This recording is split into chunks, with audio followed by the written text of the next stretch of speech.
네, 반갑습니다.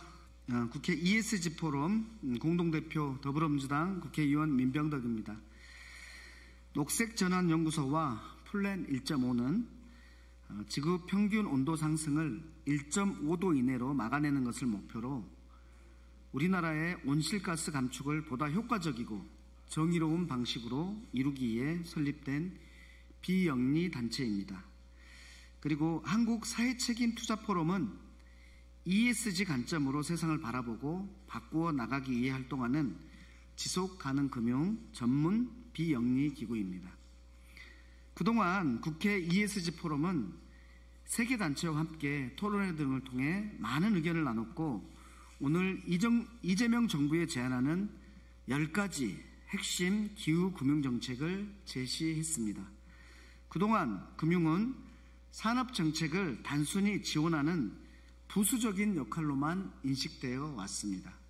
이제는 금융이 산업과 사회를 변화시키는 주도적 역할을 해야 합니다. 10가지 핵심 기후금융정책 제안은 새 정부의 대담한 인식의 전환과 행동을 요구하고 있습니다. 제안하신 정책들을 면밀하게 살펴보고 국회와 정부의 역할을 구분해서 적시에 실현하도록 최선을 다하겠습니다. 감사합니다.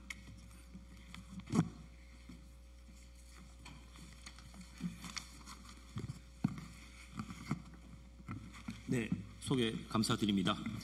안녕하십니까. 기후위기 대응 싱크탱크 녹색전환연구소의 최기원이라고 합니다. 기후위기가 심각해지는 가운데 새 정부는 혁신적인 재생에너지 확대와 산업의 녹색 전환에 집중하겠다고 천명했습니다. 그렇기 때문에 화석연료로 흐르는 돈의 흐름을 재생에너지와 탈탄소 전환으로 흘러가게 하는 기후금융의 역할이 어느 때보다 중요해진 시점입니다. 수백조 원의 돈이 석유와 가스에 투입되고 태양광과 풍력으로 흘러가지 않는다면 기후정부가 되겠다는 의지는 구호에 그칠 수 있습니다. 저희의 제안은 기후대응을 위한 금융시스템의 근본적인 변화를 도모하면서도 동시에 침체에 빠진 대한민국의 새로운 경제적 돌파구를 모색하고자 하는 깊은 고민의 산물이기도 하다는 말씀을 드립니다. 틀을 깨는 대담한 정책적 전환이 필요하다는 점을 강조하면서 기후금융 활성화를 위한 주요 핵심 과제들을 말씀드리겠습니다. 첫째, 한국은행을 녹색중앙은행으로 전환해야 합니다. 기후위기 대응을 위한 중앙은행의 적극적인 통화신용 정책 구사는 세계적인 추세입니다. 이미 유럽중앙은행과 중국인민은행 등은 기후 성과를 고려한 자산 매입과 저금리 대출 지원 등의 전방위적 정책을 펼치면서 녹색 전환을 이끌고 있습니다. 그러나 한국은행은 여전히 연구 분석 활동에 머물러 있으면서 이렇다 할 정책을 내놓고 있지 못합니다. 전방위적 기후통화신용 정책이 시급합니다. 녹색금융중개지원 대출 프로그램으로 중소기업의 탈탄소 전환을 저리로 지원할 수 있습니다. 중앙은행 대출 담보에서 녹색 채권을 우대할 수 있습니다. 나아가 필요하다면 양적 완화 방식을 활용한 녹색 채권 매입 프로그램을 가동하는 것도 검토할 수 있습니다. 탄소중립위원회에 기후금융통화위원 추천권을 부여해서 통화정책 최고 논의 테이블에서 기후 관점이 고려될 수 있도록 해야 한다는 말씀도 드립니다. 둘째, 기후투자공사를 신설해 정부의 녹색 출자를 선도해야 합니다. 글로벌 녹색 산업 경쟁에서 생존하기 위해서는 녹색 R&D, 인프라, 재생에너지 등 막대한 투자를 안정적으로 감당할 공적 녹색 정책 금융이 필요합니다. 기후투자공사법을 제정해서 탄소 중립을 위한 전담 공적 금융기관을 신설합시다. 정부의 선도적 출자와 산업은행, 수출은행 등 정책금융과 민간이 공동 출자하는 방식으로 자본을 조성할 수 있습니다. 기후투자공사는 새 정부의 녹색 산업 정책과 연계해서 지분투자, 인프라투자, 대출, 보증 등 종합적 금융 공급을 통해 녹색 전환을 뒷받침할 것입니다. 기존 산업은행의 탄소 집약적 산업투자 편향에서 벗어나야 합니다. 셋째, 2027년부터 자산 2조 원 이상의 법인의 기후정보 공시를 의무화해야 합니다. 투명하고 충실한 기후공시는 기후투자 활성화와 ESG 경영 촉진을 위한 전제 조건입니다. 어떤 회사가 지구에 더 부담을 주는지 알아야 녹색 투자도 가능한 것입니다. 선진국들은 이미 지속가능성 공시를 의무화하고 있습니다. 반면에 대한민국은 당초 올해부터 공시 의무화를 시작할 계획이었지만 기약 없이 늦춰지고 있습니다. 공시 기준도 크게 후퇴한 안이 제시되고 있습니다. 늦어도 2027년부터 자산 2조 원 이상 사업보고서 제출 법인부터 단계적으로 법정 공시를 의무화하는 로드맵을 즉각 발표해야 합니다. 스콥3 온실가스 배출량과 산업지표 등을 포함한 국제 기준에 부합하는 공시 기준을 채택해야 합니다. 이는 현 정부가 목표로 하는 코리아 디스카운트 해소의 중요한 경로가 될 수 있습니다. 넷째, 텍소노미를 강화해서 자본시장 그린워싱을 방지해야 합니다. 현재 연 40조 원에 달하는 녹색금융 투자가 LNG 설비나 그레이 수소 투자와 같은 화석연료 투자에 집중되고 있는 현실입니다. 우리는 녹색 투자의 신뢰성을 높이기 위해 LNG 등 전환 부문을 현재 K텍소노미에서 분리해서 전환금융 프레임워크로 통합시킬 것을 제안합니다.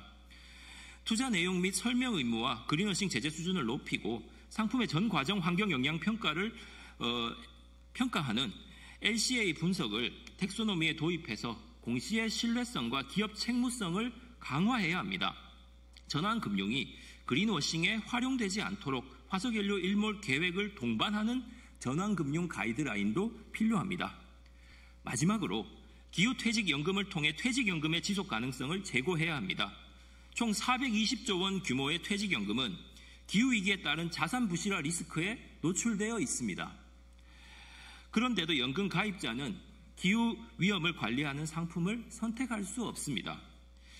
기후위험 관련 정보를 제공하지도 않고 제도도 갖춰져 있지 않기 때문입니다. 우리는 기후대응 및 기후위험 관리 체계를 갖춘 기후퇴직연금 상품 활성화를 위한 법적 근거를 마련해야 한다고 제안합니다. 또한 근로자 퇴직급여 보장법 개정을 통해 퇴직연금의 금융대출량 정보 공개를 의무화해야 합니다. 지금까지 제안드린 정책들은 단순히 기후위기 대응을 넘어서 침체된 한국 경제의 새로운 돌파구를 모색하고 지속가능한 경제로의 전환을 가속화할 수 있는 계기가 될 것입니다. 새 정부가 담대한 기후 비전을 갖고 있다면 확고한 의지로 제안드릴 정책을 검토하고 실행해 나가길 당부드립니다. 들어주셔서 감사합니다.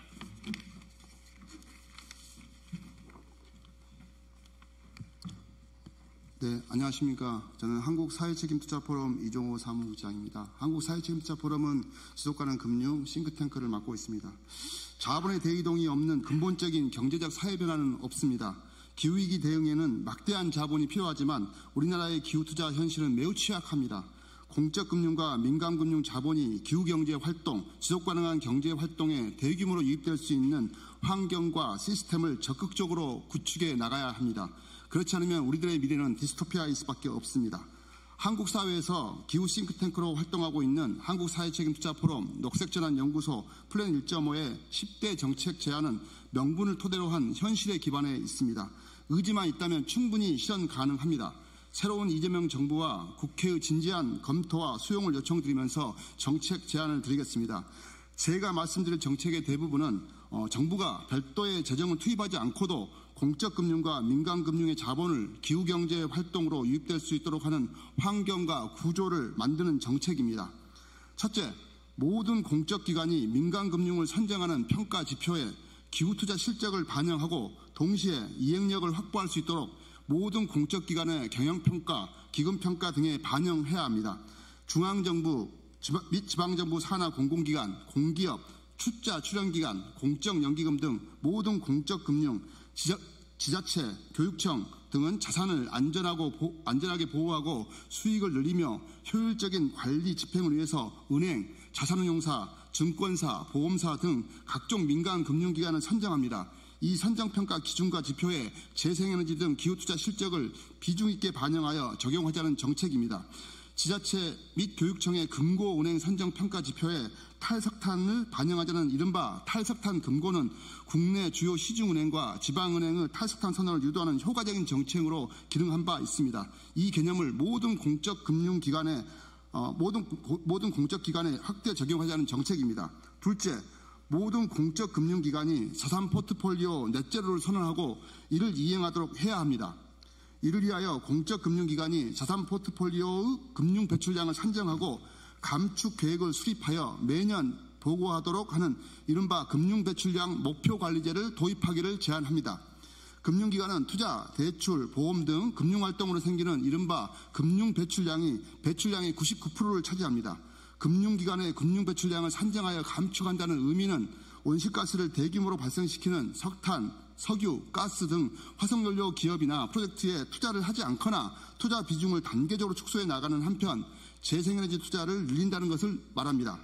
공적 금융기관이 특히 자본시장에서 영향력을 발휘하는 국민연금이 선도성을 보여야 합니다. 셋째, 금융기관 자산 건전성 평가 시 기후 리스크를 의무적으로 고려하도록 하고 금융감독당국은 지침을 수립하여 이를 점검해야 합니다.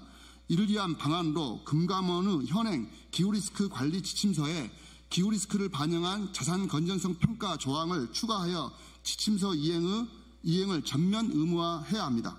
이러한 정책이 시행된다면 기후리스크가 금융기관의 자산 건전성을 악화시켜 시스템 리스크로 전환되는 위험을 예방하는 동시에 금융기관의 화석연료 투자 비중은 줄고 재생에너지 등 기후투자로의 자본할당은 더욱 빨라질 것입니다. 넷째, 현행 스튜어디십 코드를 전면 개정하여 코드의 원칙에 기후변화 및 ESG를 반영하여 기후 스튜어디십을 확립하는 동시에 주기적인 이행평가와 더불어 평가 결과를 공개함으로써 실효성을 확보해야 합니다. 우리나라 스튜어디십 코드는 2016년 말 제정된 이래로 원칙 개정은 단 한 차례도 없었습니다. 스튜어디십 코드의 종주국인 영국은 2차례 개정했고 그 과정에서 시대 변화에 부응하여 기후변화와 ESG를 포함시켰습니다. 일본도 3번째 개정을 논의 중에 있습니다.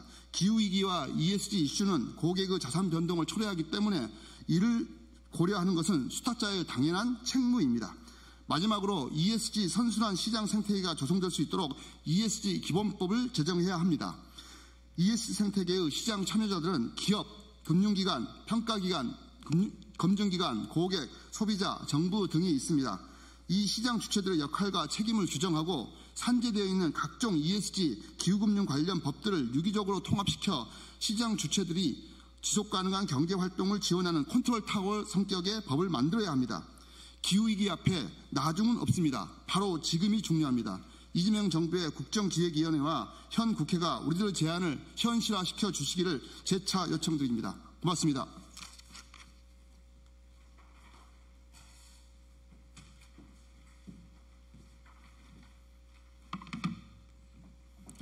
네, 안녕하세요. 기후시민단체 플랜 1.5에서 활동하는 한수연 정책활동가입니다. 저희는 우리나라 경제금융 시스템을 기후위기 대응 중심으로 재설계하도록 하는 기후금융정책 제안문을 읽도록 하겠습니다. 새해 정부가 출범했습니다. 이번 이재명 정부의 임기는 2030년까지로 2030년 NDC 이행을 책임질 정부입니다. 기후위기로부터 국민의 삶을 지키기 위한 2050 탄소중립 실현을 위한 결정적 전환의 시기, 다시 말해 기후위기 대응의 골든타임을 이 정부가 책임지게 된 것입니다. 이 골든타임 동안 실질적인 기후대응 성과를 내기 위해서는 기후대응 역량, 이 경제와 금융시스템 전반에 내재화되어야 합니다. 기후위기는 더는 환경정책의 하위 영역이 아닙니다. 물가와 금융안정, 자산건전성, 연금 수익률, 국가의 무역 경쟁력까지 위협하는 거시경제 리스크이자 구조적 과제입니다. 그러나 지금의 금융 관련 법과 제도, 시장 구조는 이 위기에 대응할 준비가 돼 있지 않습니다. 녹색이라는 이름이 붙은 정책조차 실제로는 화석연료 투자 확대나 정보 비공개 등 그린워싱에 가까운 결과를 낳고 있습니다. 이에 녹색전환연구소 플랜 1.5 한국사회책임투자포럼은 우리 경제와 금융시스템을 기후위기 대응 중심으로 재설계하는 정책 과제를 종합적으로 제안드립니다. 기후위기를 통화 금융정책의 핵심 의제로 반영해야 합니다. 중앙은행은 기후리스크를 명시적으로 고려하는 녹색중앙은행으로 전환되어야 합니다. 그리고 금융기관의 기후성과를 반영한 신용담보정책이 실행되어야 합니다. 민간자본이 자발적으로 기후전환에 나서도록 유도하는 정교한 통화신용정책은 더 이상 선택이 아닌 필수입니다. 공적 금융기관 및 민간 금융회사도 기후리스크를 자산 건전성 평가 시 의무적으로 고려해야 합니다. 또 금융감독당국은 관련 감독 지침을 만들어 점검함으로써 자본을 탈탄소 경제 활동으로 유도하는 동시에 기후위기로 인한 금융위기, 경제위기를 막아야 합니다. 기후 정보의 투명성 역시 확보되어야 합니다. 2027년부터는 자산 2조 원 이상의 기업이 기후 공시를 법정 의무화하고 국제 기준과 정합성 있는 ESG 공시 체제를 갖춰야 합니다. 기업이 배출하는 온실가스뿐만 아니라 금융기관이 금융활동으로 배출하는 탄소, 이른바 금융 배출량까지 정보가 명확히 드러날 때 시장은 비로소 녹색 투자와 갈색 투자를 구분할 수 있습니다. 투명성만으로는 충분하지 않습니다. 녹색 채권의 투자 왜곡을 막기 위해 텍소노미 체계를 전면적으로 손질하고 전환금융은 독립된 프레임워크로 관리되어야 합니다. 녹색이라 쓰고 화석연료에 쓰이는 자금이 줄어들지 않는다면 지금의 녹색 금융은 그 자체로 기후위기 가속 장치가 될 것입니다. 이러한 기후 정책들이 파편적이어서는 효과를 내기 어렵습니다. ESG 기본법을 제정해서 산재되어 있는 ESG 관련 법과 제도, 정책을 종합적으로 재정비하고 시장 참여자의 역할과 책임을 명확히 해야 합니다. 기후위기에 대응하기 위한 전환은 돈의 흐름이 바뀌어야만 가능합니다. 그리고 그 돈의 흐름이 바뀌려면 법, 제도, 책임과 인센티브 구조가 함께 바뀌어야 합니다. 지금이야말로 우리가 경제와 금융의 기본 문법을 바꿔야 할 때입니다. 감사합니다. 네, 여기까지 저희 기자회견을 마치겠습니다. 기자님들 많은 관심 부탁드리고 또 관련 자료는 또 저희가 또 따로 공유드리도록 하겠습니다. 감사합니다.